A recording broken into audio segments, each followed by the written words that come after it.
Hey y'all, welcome back to the channel. It is another beautiful, beautiful day here in Washington State, and I mean that. We got our first significant snow of the year here in the lowlands. Yeah, check it out.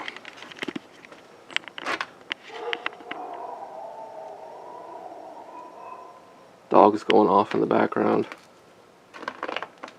Started last night, but yeah, woke up to about 3.5, 4 inches. Everything is nice and beautiful. It's nice and quiet out. Yeah, I got a handful of firearms sitting around me. Everything is safe, unloaded, and pointed in a safe direction. So I'm not going to point the barrel at you. It kind of freaks people out.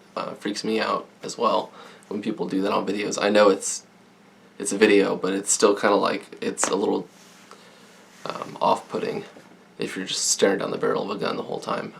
At least that's just my thought. So I'm going to be pointed essentially over your shoulder. If I'm displaying the weapon, like the long guns, I'm going to have to hold them up and to give you guys some good looks at them. So yeah, we're going to be following all the basic firearm safety rules today, just to make sure we're safe. I can't preach firearm safety enough. It is super, super important. Okie dokie. All the serious stuff out of the way. Let's start having some fun. I'm going to start out with the long guns. I've got 2 long guns. I used to have a third. It was a Smith & Wesson made AR-15. I picked that up quite a few years ago. Sort of when AR-15s were still really affordable. That's the word I was looking for. I picked it up for like $750 at the time, and it's a good AR. I shot a lot of ammo through it, and it was accurate, and I put an optic on it, and it was a pretty good little setup. You know, put some Magpul furniture on it and the whole 9 yards, but ended up getting rid of that one a little later on down the road. Probably should have done that, but you live and you learn.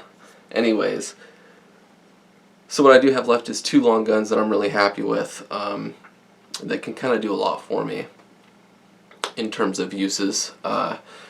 Yeah, let's start out with my shotgun. Yeah. It is a Remington 870 pump action shotgun. It's freaking long because it's got a, what is this? I think it's a 30-inch barrel on this thing. It's a 28 or it's a 30-inch barrel. I'll see if I can give you guys an actual look at this. First of all, we're going to make sure the weapon's clear. So let's do that. Visually inspect the chamber, physically inspect the chamber. We're good. We're good. There's nothing in the tube, in the magazine. Yeah, put that gun safe, just out of habit. So we have a clear gun, and we can go ahead and show it to you guys now. So yeah, we got a Remington 870. This thing was actually made in 1984 or 85, one of the two. And it was actually my dad's, I think it was his 18th. Is that right? I'll have to double check on that, but I think it was his 18th or 16th birthday gift. And yeah, my grandparents, my late grandparents now, they bought this for him. And yeah, because my dad grew up doing a lot of upland game bird hunting in the White Mountains of Arizona. I could go into a whole diatribe about the other side of Arizona that's not desert, but I'm not gonna. Anyways, this got a lot of use, killed a lot of birds, and now it's mine. It is, it's like I said, it's an 870, but it's the Express. The Sportsman is what they also called it for a while. Same thing. It's just kind of an economy model. You know, it's still got nice furniture on it, as you can see. Let's see if I can give you some looks at this thing. Yeah, it's got some nice checkering on it. Let's see if I can wing it around here. Just a clean gun still after all these years. I mean, 1985. Let's say it was 1985. That's 30-something years ago. Yeah, this is just a hell of a shotgun. It's got this nice, really nice rubber butt pad. Let's see if I can show it to you guys here. Yeah. On there. Takes some of the recoil off. This actually with as long as the barrel is and as much weight as you have out front, this thing is more tame than most 12 gauges, I think. Yeah, not too much recoil on this bad boy. Even shooting occasionally, I used to shoot slugs out of this. Yeah, just a smooth shooting gun, smooth action. I mean, really smooth action. I keep it nice and oiled up. It's just a blued finish, so you really got to take care of it, especially up here in Washington with as much moisture as we have laying around, as much moisture as we have in the air. It's kind of a fight to keep these things from rusting. So a nice silicone impregnated cloth goes a long way. You just wipe down your guns after you touch them. You don't want to keep your fingerprints and your oils all over the bluing. It'll discolor over time and it's just no good. So yeah, just a really nice shotgun for hunting and trap shooting if that was something I were to get into. Yeah, it'd also be really good to get this thing out bird hunting. Yeah, just need to get my hunting license and get all that stuff straightened up. I've never actually gone hunting. I grew up traveling from coast to coast every couple years, every few years. My dad was in the Navy, so we were always moving and never really got to settle down and get enough to get to know a place and figure out the hunting spots and stuff like that. But I guess that's kind of a poor excuse. But yeah, I've got the tool to do it. Better late than never, I guess. You know, Remington 870 Sportsman 12 pump is what she says. And what is it, 2 3/4 inch shells? Is that right? Yeah, 2 3/4 or 3 inch shells. I'm sorry, 2 3/4 or 3 inch shells. So, yeah, this thing breaks down really easy. Everything comes apart extremely easy. It's really intuitive, and yeah, easy to put back together, easy to service, easy to maintain. It's a pump shotgun, so you know, things I could foresee doing in the future is getting a shorter barrel for it, just to keep on it when it's at home. For home defense purposes, I've got some buckshot that I'd probably keep in it, some double-aught buck that I'd keep in it. They also make some really nasty sabot slugs out there, self-defense slugs. So, but trying to move around a house with a 28 or 30 inch barrel, I can't remember which one it is, but trying to move around a house with a barrel, I can't even get it in frame right now. There we go, there's the end of it, still pointed in a safe direction. Yeah, trying to get around a house, trying to get through a hallway with a gun this big is damn near impossible. So yeah, that's the 870. That's the old Remington 870. Good shotgun. It's been good to me. It was good to my dad. And he got a lot of real world use out of it. A lot of hunting. A lot of birds were killed with this shotgun at his hand. So cool stuff. Glad to keep it in the shape that it's in. Of course, I'll wipe it down and oil it after this video just to keep it nice and pristine. And yeah, alright, let's go to the next gun. The next long gun. That is my Mosin Nagant. Yeah, it's a Russian battle rifle. Holy crap, I think the first ones came out in the late 1800s, like the 1890s, I believe, is when this design sort of came to fruition. Let me show you it. It's just as long as my shotgun, but a little heavier. It's a beast. And probably the favorite gun that I own. Yeah, this is a Mosin Nagant. It's, sorry about that. It is, we'll make sure it's clear. It's got really smooth action for as old as it is. And we'll get into that. But you're gonna notice I get really excited. Let's make sure it's clear. Alright, visually inspect the chamber. Clear. Physically inspect the chamber. We are clear and clean. Yeah, nothing in the magazine. Let's get into it. So yeah, these have been around for a long time. It is a tried and proven design. Everything about this gun is very basic. It's included with one tool, one simple to stamp piece of metal, and you can essentially disassemble the whole thing and reassemble it with that one tool, and it's really cool. But yeah, let me give you a good look at this thing, just not the midsection. Let's try to get this. Alright, there she is. So you can see it's rather long. It's a full-size battle rifle. Give you some good looks at this bad boy.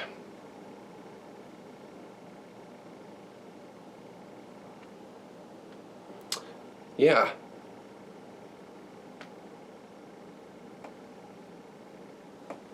Ooh, thing is heavier than I remember. It's been a while since I've handled this one. This is a bit of a special Mosin in my eyes, for two reasons really. One is it was made in 1943, so it was made during the war, which is pretty freaking cool.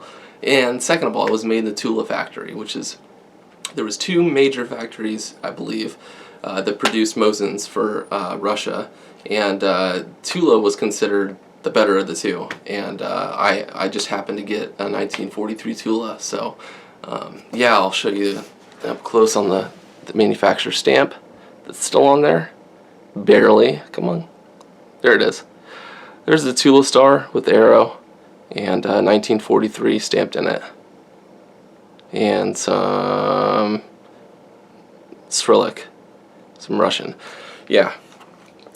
So these things were manufactured. This is not a rare gun by any stretch of the imagination. These things were manufactured by the millions. And a bunch of other countries in that general vicinity of Russia. I think Finland was a major country that repurposed this design and sort of made it their own.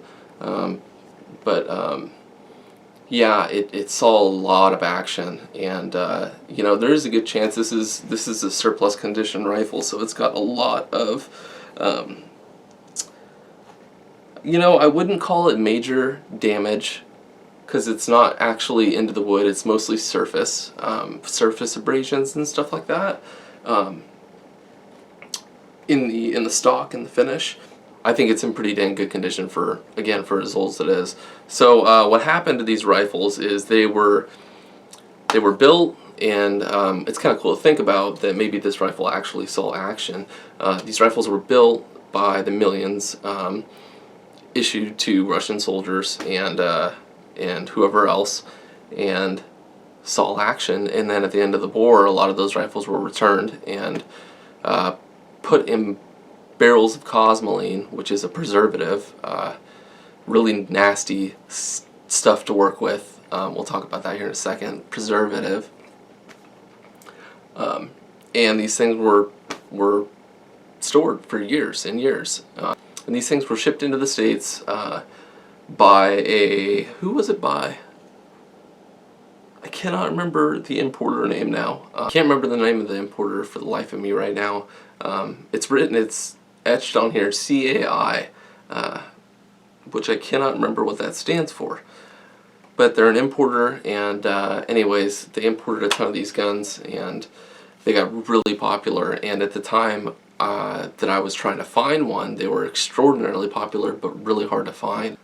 These and like SKSs, if you know what an SKS is, it's another Russian rifle, semi-automatic rifle. But a lot of those communist bloc, you know, weapons that were getting imported were really popular at the time. I was trying to find this thing right here, and yeah, so I was actually on a little weekend vacation down in Ocean Shores, which is on the coast for us, all the way out on the Pacific coast. And on the way back, I stopped at a Cabela's that was on the way back, and I was walking through the store, and I was looking on my phone on their website, and it said they had some Mosins in. They got a crate of Mosins in, and there was like 13 of them or something like that. So I went to the gun counter and I asked, and the dude was like, "No, I don't have any." So I was like, all right, and you know, maybe the website was wrong or something like that. So I walked around a little bit, and I was like, ah, nah, screw it. I gotta ask again. So I asked the dude again, and he's like, I'll go check the back. So he comes back out with a couple rifles in plastic wrapping, and not even a box, just plastic wrapping, zip tied at the top. And I didn't know too much in particular about Mosins at the time of me buying them, so I didn't know to look for like a Tula or something like that. I didn't know to look for a particular stamp, or so I just kind of picked one blind out of the few that he brought out, and you know, I think I paid $220 for this thing, all said and done, or you know, pretty cheap for a gun up here. You know, especially something that's got some historical value to it, I think. But yeah, got it home, and you know, it was absolutely caked in cosmoline. Every crevice of this thing, except, yeah, every crevice of this thing was caked in cosmoline. They warm it up in liquid form and dunk these rifles in it, and it's just a badass preservative, I guess. So it gets in every crevice and everything. So the best way to get a lot of it out is to sweat it out. And luckily, I bought this in the middle of summer. So what I did is I had a black Chevy pickup at the time, and I had rhino lined the bed, and that's obviously black colored coating. So between that and you know, just the bed rails and everything being black, it just got super hot in the bed of the truck. So I just disassembled this thing, put it on a towel, and laid it out in the sun for a few hours a day for that weekend, and let all the cosmoline sweat out of it. It was ridiculous how much cosmoline sweated out of this, especially the stock. The stock probably took the longest. But I know there's easier ways to do it, like if you have an ultrasonic cleaner, you can just throw all the parts in the ultrasonic. But still, there's major parts, big parts on here that wouldn't fit in an ultrasonic cleaner that you'd still have to find a way to clean out. So, yeah, sweating the cosmoline out, and you could still smell it when this thing gets warm, when you've been shooting it a couple times. And this barrel shroud right here, this piece actually, right here, you can see that line. This piece actually comes off. It's just a barrel shroud, and yeah, the wood's still got a little bit of cosmoline in it, and it'll start to pour up out here occasionally when this thing really gets warm, when I really get after it, which I rarely do. This thing, in terms of recoil, is it's a lot worse than a 12 gauge. Shooting a 12 gauge with a slug, if you've ever done that, it's equivalent to that, maybe a little worse, just because of the butt pad that we got going on, which is just a piece of metal that goes around. So, you know, the whole weight of this rifle really absorbs some of the recoil. It's more of a push and less of a flip, if that makes sense. But it's not the most enjoyable rifle to shoot after a while. It'll definitely leave your shoulder sore. In terms of accuracy in shooting this thing, I've probably got 1,000 rounds through it, which is a lot for a larger caliber rifle. This is chambered in 7.62 by 54R. The R stands for rimmed, but it's a rather hot round. Yeah, some people use this for hunting. I think it was really popular a few years ago to sporterize these things. That is to put a different stock on it, put different furniture on it, and you know, drill and tap the receiver here, and put a scope on it and all that. It was really popular for a while. There was a couple companies out there. I think there was one called Archangel that made composite stocks for Mosins and SKSs. It's weird how all of this stuff just sticks with you, but anyways, yeah, it's fun to shoot nonetheless. And relatively smooth action. Yeah, this thing is overall pretty fun to shoot. It's pretty smooth action. Doesn't eject the empty casings as well as I would like, so I think I have a weak ejector going on, which wouldn't surprise me with as many rounds as this thing has probably had put through it in its lifetime. So yeah, besides the recoil, this thing is pretty cool to shoot. It makes big boom. Not a loud crack like an AR. It's more of a deep boom. Pretty dang accurate. Shortly after I got this rifle, I purchased a gong, you know, like a metal gong off Amazon to shoot at. It was AR 500 steel, so I could shoot rifles at it. And we went out to a great gravel pit that we had in Tahuya. It's since closed. But I set the gong out there at like 70 yards, and this thing was just rocking the gong. I wish I used to have some footage of it on my Instagram. I don't know if those videos are still there. If they are, it's like at the beginning of my Instagram. But yeah, this thing was rocking that flipping gong. Yeah, the round's got a lot of energy behind it. It's pretty potent for what it is and for how old the round is. I mean, that 7.62 x 54R has been around for a long, long time. At least as long as this has been around. So, all right. Let's move on to pistols. Good Lord, we are at 25 minutes. I never talk this long. My voice is starting to go hoarse. Let me get some water. Alright, now for the handguns. I've got 3 now. I used to have 4. It was a Glock 17, Gen 4. Yeah, Gen 4. Great pistol. Great duty pistol, full-size pistol.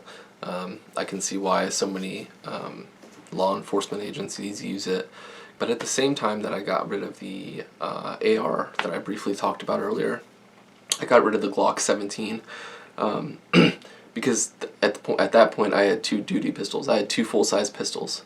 I didn't necessarily need 2, so yeah, I got rid of the Glock and kept what I have now, which is the first gun we'll talk about. Nice little segue there.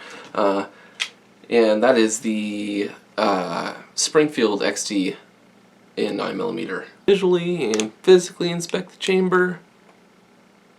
No magazine. Very good. Okay. You're going to notice throughout this video that this thing right here stays right here. That's like one of the most important rules in gun safety. So yeah, I purchased this when I turned, I'm just going to hold it like this. How's that? That's a safe direction as well. So I'm pointing it at the ground. I'm just going to hold it like this while I talk.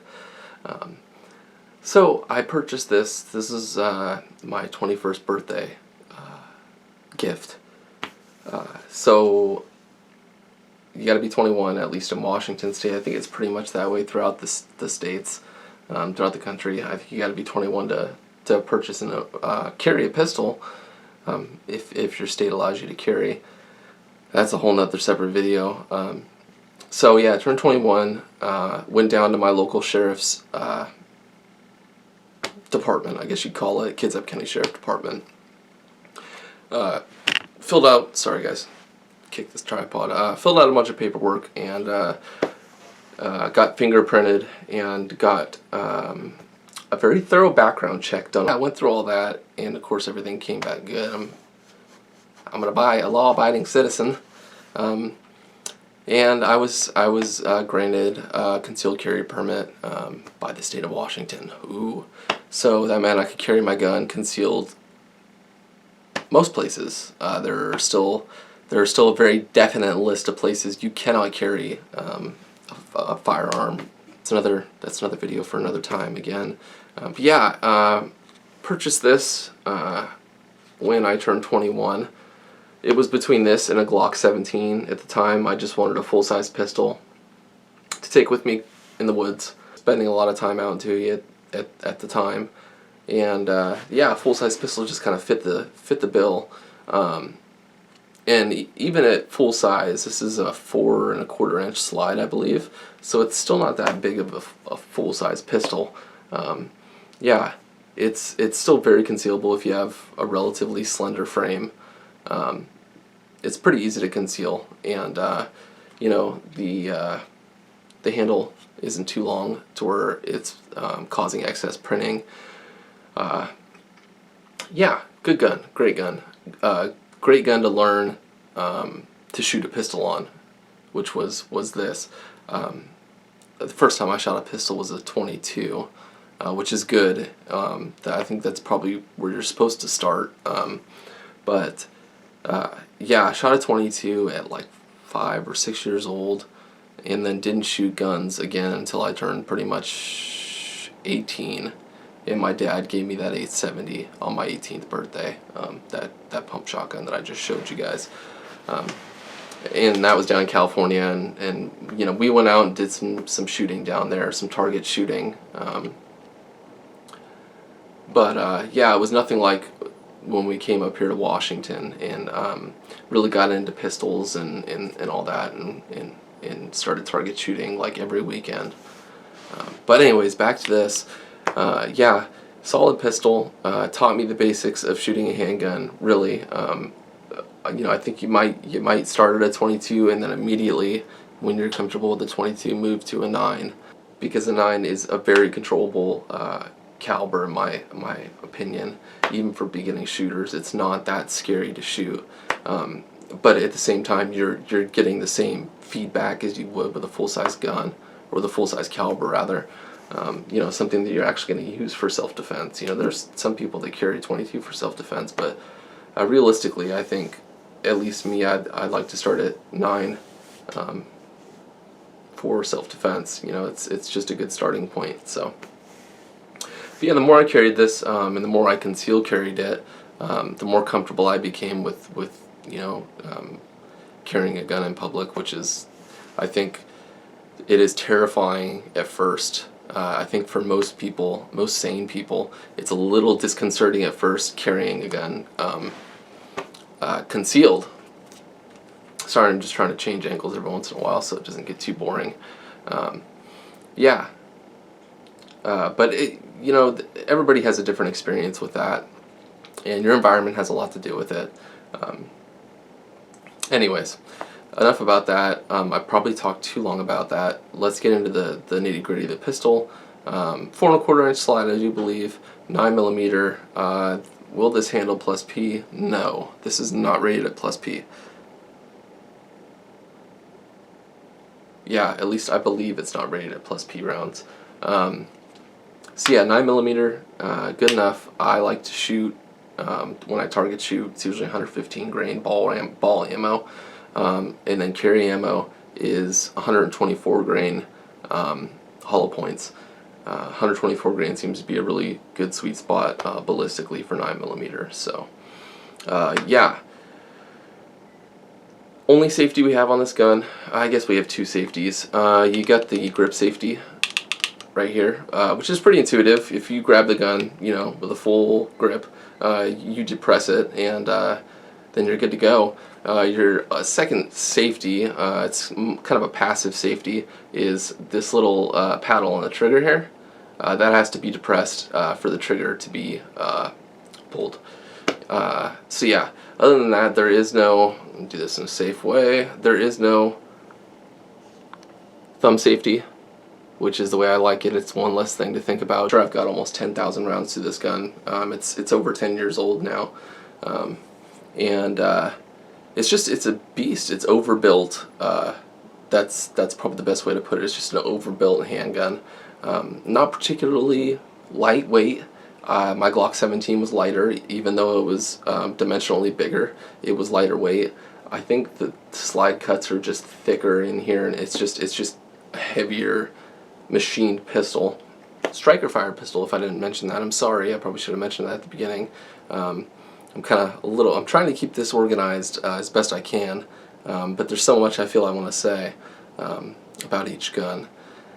This is a topic I really don't get into very often, so when I do, I just kind of delve into it.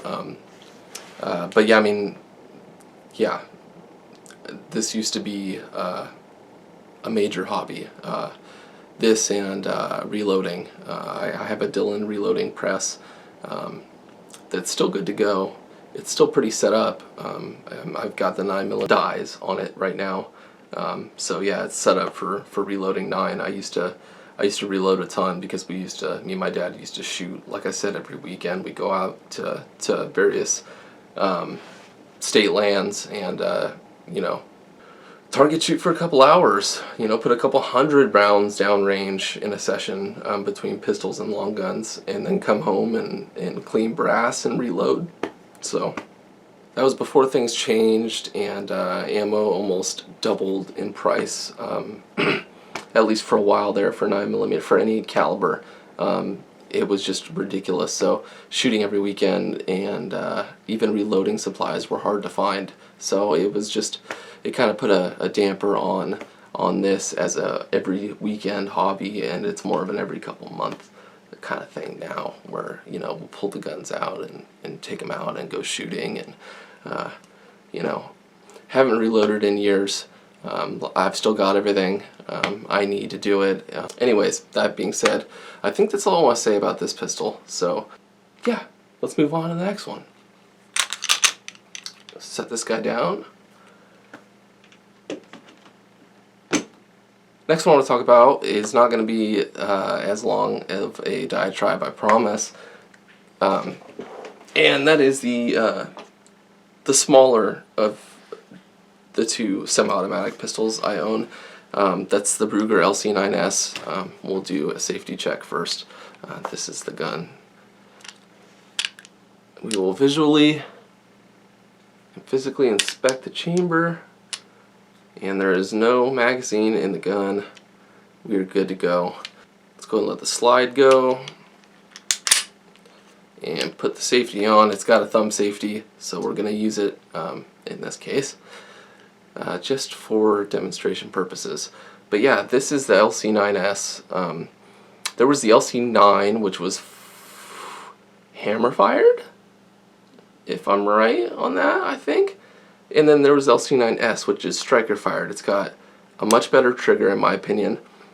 It's still got a lot of creep to it. Like, there is a lot of travel on this trigger until you get to the breaking point. But once you do get to the breaking point, it is actually pretty crispy. Ergonomics on this pistol are not the greatest. You can, it kind of feels like you can't choke up on the pistol enough.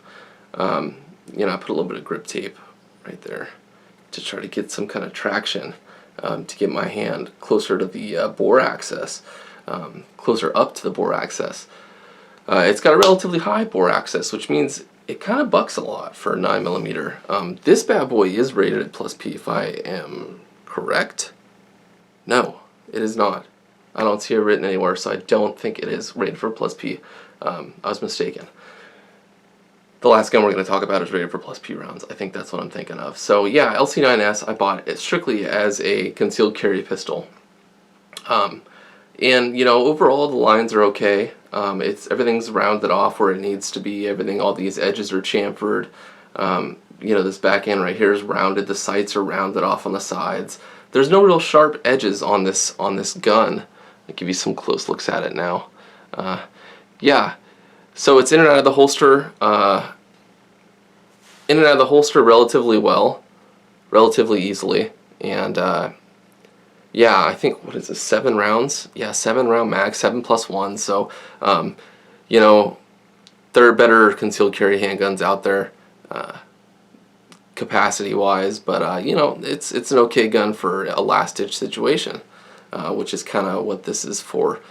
So, yeah, I think I've got maybe 2,500 rounds in this thing, shot through it, over the past 6 years, if I had to guess. I've probably owned this thing for 6 years. I've got the paperwork somewhere. But yeah, it's been good as far as reliability. You know, I didn't cover that with the Springfield. The Springfield has been damn near perfectly reliable. Any malfunction has been user error. Not necessarily me, but new shooters, limp wristing, causing stovepipes, stuff like that. That's only happened on 1 or 2 occasions. But no failure to feeds, nothing major, no light primer strikes, no weird stuff like that. It's been a solid pistol for as many rounds as it has through it. And the same goes for this. Ruger makes a great product, in my opinion. Made in the States. The Springfield was not. The Springfield's actually made in Croatia. I didn't mention that, but the Springfield is made in Croatia. And they appear to make a pretty good pistol over there, at least this one in particular. But yeah, USA for this guy. Decent sights. I put some high-vis paint in the sights just to give me some better a better sight picture, I guess I'm trying to say. Talked about the trigger. You know, it's relatively lightweight. It is polymer. It's a polymer gun, so it's got a polymer frame and a steel slide. Comes apart pretty easy. Not as easy as the Springfield. The Springfield disassembles with a disassembly lever. You just flip the lever up and do a couple things, and the slide comes off. With this guy, there's actually a pin, so you've got to pull down that and the pin. Once you line the slide up, like you got to take some pressure off the slide. Line the pin up, the pin will fall out, and the slide will go off. So it's just one little extra step to disassemble the gun. Kind of a little bit of a pain in the butt, but at the same time, it's not that big of a deal. I'm not like racing to disassemble my guns, so yeah. Anyways, been a good rifle, been a good pistol. Mostly carried inside the waistband at like 4 o'clock. That's where this pistol hides best. I'm not comfortable carrying semi-automatics appendix carry. I'm not there. Never have been. I've never been comfortable with it. Now, a revolver, that's a different story for obvious reasons. But anyways, that is enough for the LC9S. Set this guy over there. Okay, last gun. Yes, last gun. 2 long guns, 3 handguns. I think that's all I need. I feel like that's all I need. I haven't really seen a need to get a new pistol in a long time, or a new rifle for that matter. Yeah, let's move on to the last pistol. So this one's pretty cool. I really enjoyed this one. So we got a revolver, obviously. Yeah, Taurus. Protector Poly is what it's called. It's chambered in .38 special. This does accept plus P rounds. I've never shot plus P rounds out of this thing because it's violent enough with .38 special because of how lightweight this thing is. It's got a steel skeleton inside here, and then it's got these polymer, what'd you call them, skins, essentially. I mean, they're thick, they're well built, but it's essentially a steel skeleton with polymer over it. So it makes for a really, really lightweight package. So yeah, this is a double action, single action revolver. You can shoot it single action just by pulling the hammer back and shooting it that way. It makes it a much more enjoyable trigger pull, much more controlled, crisper, and you can really put rounds downrange much more accurate, in my opinion.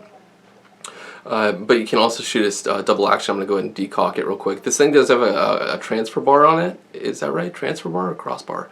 I think it's transfer bar. So if the hammer comes down accidentally, it's not going to cook a round off, at least in theory. That's how these things are built. So I'm going to go ahead and decock it in a safe direction, really gently.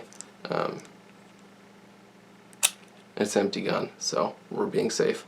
So yeah, I picked this gun up a few years back at a Cabela's outpost in eastern Washington. I think it was eastern Washington, southeastern Washington. And this was actually lightly used. I think it had like a couple hundred rounds through it. And it was stickered at like $230, so I got out of there well under $300 for a pretty good, you know, self-defense .38 plus P revolver. She is a 5-shot revolver, not a 6-shot revolver. It's so compact. It's got a compact cylinder, so it's a 5-shot. You're giving up 1 round. It's kind of a bummer. Yeah, great ergonomics on this thing. It's got these really oversized grips on it. Taurus is kind of known for ergonomics and making a good revolver in general. So it does have a red fiber optic sight on the front. And there's your hammer and just kind of a wedge in the back for your rear sights. So yeah, this thing does tend to buck. It really barks at you, and but it's still fun to shoot in my opinion. Still a cool gun. One of my favorites and the only gun that I'll carry appendix. Yeah, interesting gun. Probably one that I won't get rid of. Yeah, so that's gonna do it. Open the cylinder, point this thing in a safe direction, and put it down. Okay, that's it for my small little gun collection. I can't believe I talked for as long as I did. Alright guys, that's gonna do it. Thanks for watching. I'm gonna enjoy this snow day and clean these guns up. and then edit this video, I guess, which might take a little while. So thanks for sticking with the channel. I really appreciate it, guys, and I'll see you in the next one.